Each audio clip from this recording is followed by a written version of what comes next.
আমাদের নাকি কি লিংক ভাইরাল হয়েছে নাকি কি ছি মানে এসব কথা আমার বলতে অনেক ঘৃণা লাগতেছে, বাট কি করার, প্রচুর মানুষ।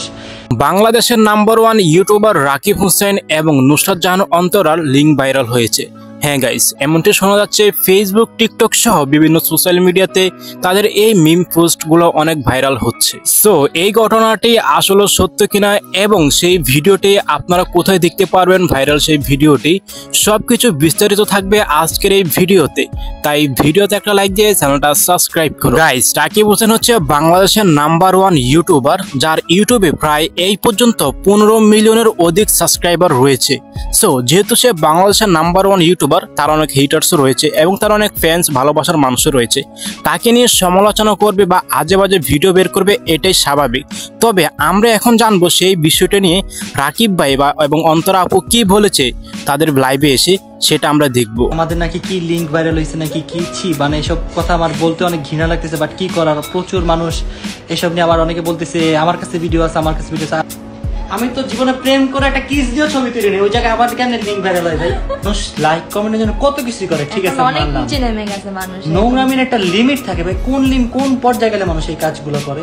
গাইস, দেখতে পাচ্ছেন রাকিব ভাই লাইভে এসে কি বলেছে এবং অন্তরা আপু লাইভে তাদের বিষয়টি ক্লিয়ার করেছে। তো আমি পার্সোনালি বলতে গেলে বাংলাদেশে এখন এই প্রযুক্তির যুগে যে কারো ছবি দিয়ে AI এর মাধ্যমে যে কোনো অশ্লীল ভিডিও তৈরি করা যায়। সো এগুলো থেকে বিরত থাকবেন, কারণ তারা যেহেতু নাম্বার 1 ইউটিউবার, তাদের হেটার্সও রয়েছে। তো সেটা আপনারা ইতিমধ্যে দেখতে পারতেছেন। তো তারা হয়তো তাদেরকে মানে একটু হ্যারাসমেন্ট করার জন্য বিভিন্ন ভিডিও তৈরি করেছে এবং সেগুলো তারা বিভিন্ন মিম পোস্টের মাধ্যমে ফেসবুক, টিকটক সহ বিভিন্ন জায়গায় ভাইরাল করতেছে।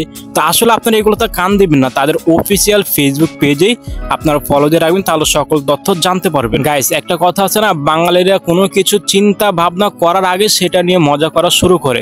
ভাই, তোমাদের বোঝা উচিত, আমাদের বোঝা উচিত যে আমরা কাকে নিয়ে কথা বলি। ওনাদের কি কোনো দরকার আছে ভাই এরকম কোনো বাজে ভিডিও করার জন্য বা কোনো রকম ফালতু ভিডিও করার জন্য?